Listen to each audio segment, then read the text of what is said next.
সুবিধাজনকভাবে চালানো হচ্ছিল সেনা ট্রাক, এমনই পুলিশ সূত্র মারফত খবর পাওয়া যাচ্ছে। সেনা ট্রাকের পিছনেই ছিল সিপি মনোজ ভার্মার কনভয়। লালবাজারে যাচ্ছিলেন কলকাতার police commissioner Manoj Verma. Traffic আইন মানা হয়নি এমনই দাবি কলকাতা পুলিশের। ট্রাফিক আইন ভাঙার অভিযোগ ওড়ালো সেনা। সিগন্যাল খোলা ছিল তাই এগিয়ে যায় ট্রাক, এমনই সেনার তরফ থেকে দাবি করা হয়েছে।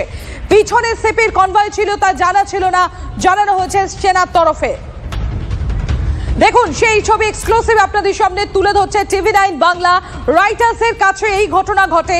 সেনার তরফ থেকে জানানো হয় যে সিগন্যাল খোলা ছিল, পিছনে কলকাতার পুলিশ কমিশনার মনোজ ভার্মার কনভয় ছিল, সেটা তাদের জানা ছিল না। এদিকে কলকাতা পুলিশের তরফ থেকে দাবি করা হচ্ছে যে এই সেনা ট্রাক সিগন্যাল সিস্টেমকে ব্রেক করেছে, মানে ট্রাফিক রুল মানেনি। সুপ্রিয় রয়েছেন আমাদের সঙ্গে, সরাসরি চলে যাবো সুপ্রিয়র কাছে। সুপ্রিয়, কলকাতা পুলিশের তরফ থেকে বলা হচ্ছে যে ট্রাফিক আইন মানেনি সেনা ট্রাক, সেনার তরফ থেকে আবার বলা হচ্ছে যে না, যেরকম সিগন্যাল ছিল সেরকম ভাবেই সিগন্যাল খোলা ছিল, সেই কারণেই ট্রাক এগিয়ে গিয়েছে। পেছনে সিভির কনভয় ছিল, তারা জানতো না। কি ঘটনা?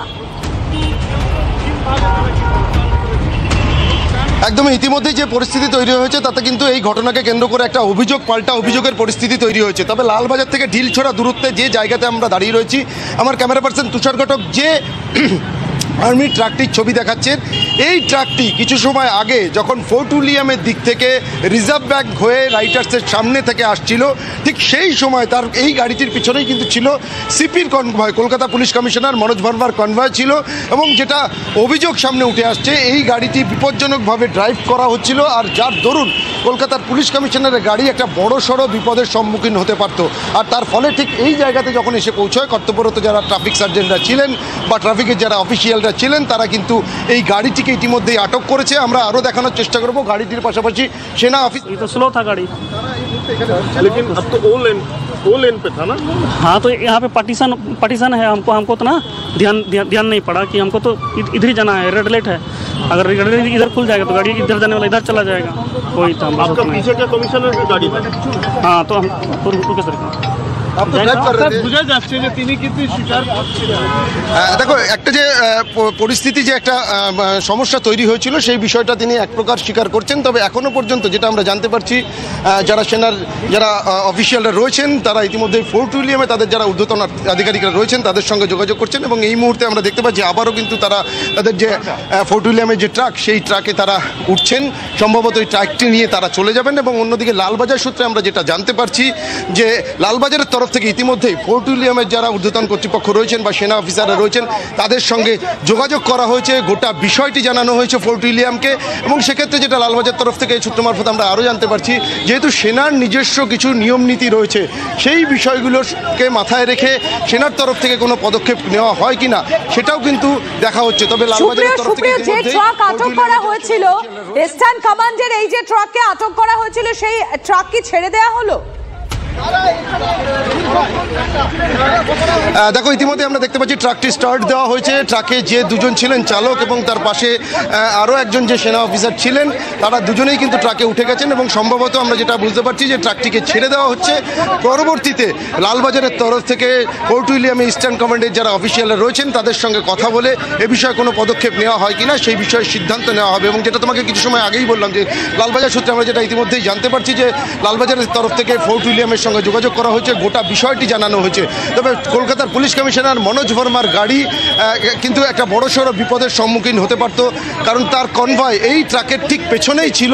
এবং যেভাবে এই গাড়িটির ডান দিকের বাঁ দিকের লেন ছেড়ে ডান দিকের লেনে চলে আসে, যার ফলে কিন্তু একটা বড়সড় বিপদের ঘটনা ঘটার প্রবল সম্ভাবনা তৈরি হয়েছিল। এবং তারপরেই রাস্তায় কর্তব্যরত যারা ট্রাফিক অফিসিয়াল বা ট্রাফিক সার্জেন্টরা ছিলেন, তারা এই যে ইস্টার্ন কমান্ড বা ফোর্ট উইলিয়ামের এই যে গাড়ি, সেনার দুজন অফিসারের মধ্যে রয়েছেন, তাদের সহ গাড়িটিকে আটক করেন। তবে এই মুহূর্তে আমরা দেখতে পাচ্ছি সম্ভবত গাড়িটিকে ছেড়ে দেওয়া হচ্ছে, কারণ সেনার যারা অফিসাররা ছিলেন এবং সেনার যে চালক ছিলেন, তারা গাড়িতে উঠে আবার তাদের স্টিয়ারিংয়ে বসে পড়েছেন। তবে এখনও পর্যন্ত এই বিষয়ে কিন্তু কলকাতা পুলিশের তরফ থেকে অফিসিয়ালি কিছু জানানো হয়নি যে কলকাতা পুলিশ এই বিষয়ে কোনো রকম কোনো আইনি পদক্ষেপ নিচ্ছে কিনা বা এই গাড়িটিকে এখন কী কারণে ছেড়ে দেওয়া হচ্ছে, এই বিষয়ে কিন্তু কোনো রকম কোনো স্পষ্ট অফিসিয়াল কোনো বিবৃতি দেওয়া হয়নি। তবে আমরা যেটা অনুমান করতে পারছি, কারণ তারা বেশ খানিকটা সময় ধরে আমরা দেখলাম যে গাড়ির নিচেই অপেক্ষা করছিলেন এবং তারপর কলকাতা পুলিশের একজন একজন অফিসার, তিনি এসে এই দুজন সেনা জওয়ানের সঙ্গে কথা বললেন এবং তারপরে তারা গাড়িতে উঠে পড়লেন। গাড়িটি ইতিমধ্যে স্টার্ট দেওয়া হয়েছে। তবে যে ঘটনা ঘটেছে সেই ঘটনা সম্পর্কে আমরা আরও একবার চেষ্টা করব কথা বলার। আমি চলা যা रहा है जाने को बोला गया क्या आप लोगों को? कोलकाता पुलिस की तरफ से पता है क्या?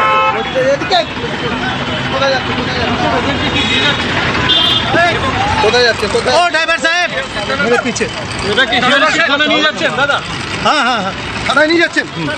হেয়ার স্ট্রিট থানা, হেয়ার স্ট্রিট থানাতে নিয়ে যাওয়া হচ্ছে প্রাথমিকভাবে। কিন্তু আমরা যেটা জানতে পারছি যে কারণ সামনেই হেয়ার স্ট্রিট থানার একটি গাড়ি আমরা দেখতে পাচ্ছি গেল, যে গাড়িতে একজন অফিসার রয়েছেন কলকাতা পুলিশের এবং তার পিছনেই কিন্তু সেনাবাহিনীর এই গাড়িটিও রওনা দিয়েছে। অর্থাৎ হেয়ার স্ট্রিট থানাতে নিয়ে যাওয়া হবে এবং তারপরেই প্রয়োজনে আইনি যে পদক্ষেপ সেই পদক্ষেপ নেওয়ার প্রস্তুতি নেওয়া হতে পারে এমনটাই কিন্তু জানতে পারছি। তবে সেক্ষেত্রে কিন্তু যেটা সবথেকে তাৎপর্যপূর্ণ যে লালবাজারের তরফ থেকে ইতিমধ্যেই ফোর্ট উইলিয়ামের যারা ইস্টার্ন কমান্ডের সিনিয়র অফিসিয়ালরা রয়েছেন তাদের গোটা বিষয়টি জানানো হয়েছে। এ ধরনের যে পরিস্থিতি তৈরি হয়েছিল যার ফলে কলকাতার পুলিশ কমিশনার মনোজ ভার্মার গাড়ি একটা বড়সড় বিপদের মুখোমুখি হতে পারত এবং তারপরে যে গাড়িটিকে আটক করা হয়েছে, কর্তব্যরত ট্রাফিক সার্জেন্ট বা অফিসিয়ালরা আটক করেছেন সেটাও জানানো হয়েছে।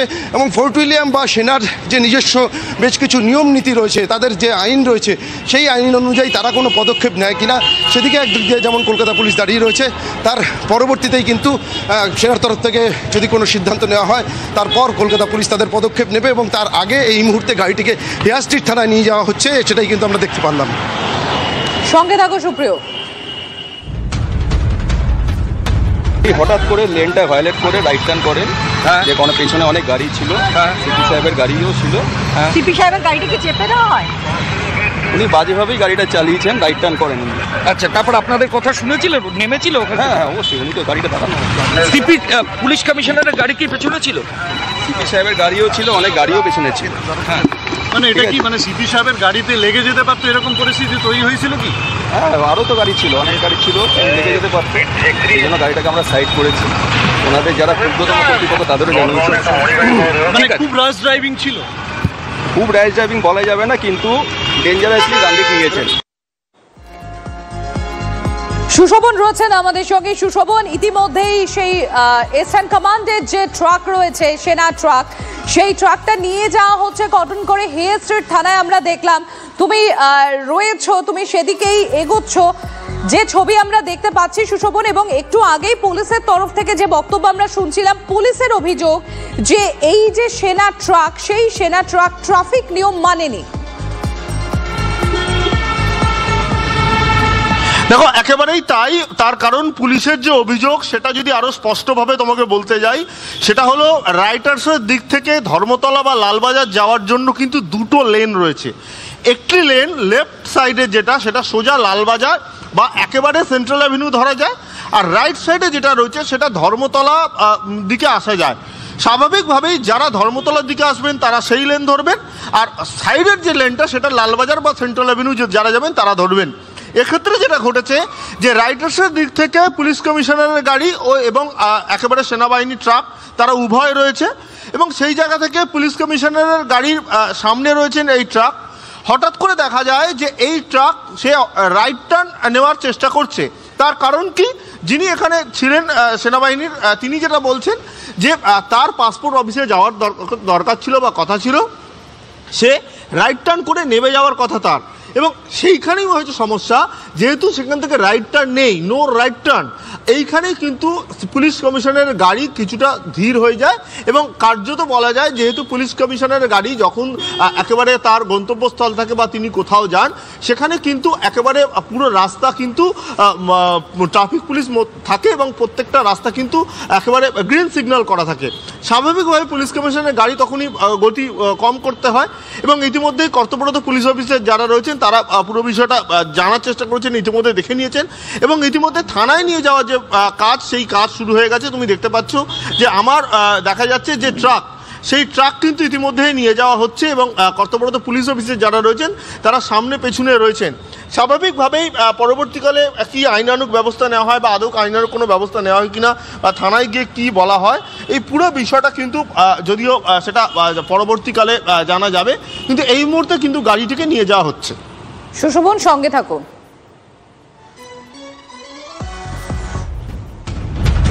इधर से गाड़ी हमको उधर खड़ा करना था। तो यहाँ पे तो उधर जाने के लिए रास्ता नहीं है, यहीं से टर्न होंगे। तो पीछे से कमिश्नर साहब था, हम लोग गाड़ी जस्ट चक्का खाली घूमा था खाली, और कमिश्नर साहब पार हो गए। तो उनको थोड़ा सा डिस्टर्ब हुआ होगा, इसीलिए गाड़ी को खड़ा किए। और बाकी कुछ नहीं। ओवर स्पीडिंग था? ओवर स्टीम नहीं था, मैं तो यहाँ उतरने वाला था, तो ये तो स्लो था गाड़ी। लेकिन अब तो ओ लेन पे था ना। हाँ, तो यहाँ पे पार्टीशन है, हमको तो ना ध्यान नहीं पड़ा कि हमको तो इधर ही जाना है, रेड लाइट है। अगर रेड लाइट इधर खुल जाएगा तो गाड़ी इधर जाने वाला इधर चला जाएगा, वही था। আমরা ইতিমধ্যে টেলিফোনে যোগাযোগ করতে পেরেছি কেন্দ্রীয় মন্ত্রী ডক্টর সুকান্ত মজুমদারের সঙ্গে। সুকান্ত বাবু, এই যে রাইটার্সের সামনে যে ছবি এই মুহূর্তে যে ঘটনার বিষয় আমরা এই মুহূর্তে দেখাচ্ছি TV9 বাংলাতে, সেখানে ইস্টার্ন কমান্ডের একটা সেনা ট্রাক, তাদের বিরুদ্ধে অভিযোগ তারা নাকি সিগন্যাল ভেঙেছেন, ট্রাফিক নিয়ম মানেননি। এদিকে তাদের বক্তব্য হচ্ছে তারা বিষয়টা বুঝতে পারেননি, এখন সেই গাড়িকে কর্ডন করে নিয়ে যাওয়া হচ্ছে হেয়ার স্ট্রিট থানায়। এই গোটা ঘটনাটা আপনারা কিভাবে দেখছেন? দেখেন, পুরো বিষয়টি এখন কেন্দ্র ভার্সেস রাজ্য, এই ধরনের একটা জিগির তোলার জন্য মমতা বন্দ্যোপাধ্যায় এবং তার দলবল চেষ্টা করছেন, এবং এটা চলবে, এটা ভোট অব্দি চলবে, ইলেকশন অব্দি চলবে। মমতা বন্দ্যোপাধ্যায়ের যারা বুদ্ধিদাতা, পরামর্শদাতা, যারা প্রাইভেট কোম্পানি আছে, যাদের নাম আপনারা নিশ্চয়ই শুনেছেন, আইপ্যাক, প্যাকপ্যাক নাম তাদের, তারা এই সমস্ত বুদ্ধি দিচ্ছেন মমতা বন্দ্যোপাধ্যায়কে যে কেন্দ্র ভার্সেস একটা বাঙালি জিগির তৈরি করে আগামী ভোট বৈতরণী পার হওয়ার জন্য। কিন্তু বাংলার মানুষ মমতা বন্দ্যোপাধ্যায়ের দূরভিসন্ধিকে আশা করি বুঝতে পারবে, এবং বাংলার মানুষ মমতা বন্দ্যোপাধ্যায়কে সঠিক উত্তর দেবেন। আর তার সাথে সাথে এই যে 1804 নাম থেকে দৃষ্টি ঘোরানোর জন্য আরো এই ধরনের অনেক কিছু ঘটনা এখন বাংলায় ঘটানো হবে মমতা বন্দ্যোপাধ্যায়ের নির্দেশে। ধন্যবাদ সুকান্ত বাবু। আপনারা দেখতে পাচ্ছেন এই মুহূর্তে যে ছবি দেখাচ্ছি, রাইটার্সের সামনে এই ইস্টার্ন কমান্ডের সেনা ট্রাকটিকে আটক করে কলকাতা পুলিশ। এদের বিরুদ্ধে অভিযোগ ট্রাফিক আইন না মানার।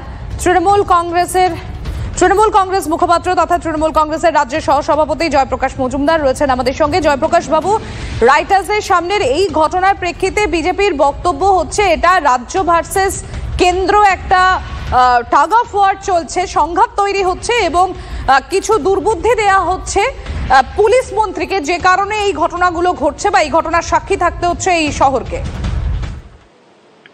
কে বলছেন? শুভেন্দু অধিকারী না, সুকান্ত মজুমদার। কে সুকান্ত মজুমদার? কিচ্ছু জানেন না, নিয়ম কানুন কিচ্ছু জানেন না, রাজনীতিও বোঝেন না। আর টাকা পাওয়ার যদি হয়, আমি আপনাদের প্রশ্ন করছি, তার জন্য দায়ী কে? কেন কেন্দ্র আর্মিকে কাজে লাগাচ্ছে স্থানীয় ব্যাপারে? আর্মি চিরকাল রাজনীতির বাইরে থাকে। এই মোদী সরকার কেন আর্মিকে জড়াচ্ছে? সামরিক বাহিনীকে কেন পলিটিক্সে জড়ালো? কোনোদিন তো হয়নি এ পর্যন্ত। আর্মি চিরকাল রাজনীতির বাইরে থেকেছে। আর রাজ্যের আইন শৃঙ্খলা রাজ্য দেখবে, সেটা যাই হোক না কেন। এর আগে তো শুভেন্দু অধিকারী নিজের কনভয় নিয়ে বারবার আইন ভেঙেছেন। আর এখন যদি আর্মিও আইন ভাঙে, ট্রাফিক রুল ভাঙে, তো তাদের বিরুদ্ধে ব্যবস্থা নেবে না? 100 বার নেবে। দরকার হলে ড্রাইভারকে জেলে ভরবে। যা সকলের জন্য নিয়ম, আর্মির জন্যও তাই নিয়ম হবে। ধন্যবাদ জয়প্রকাশ বাবু।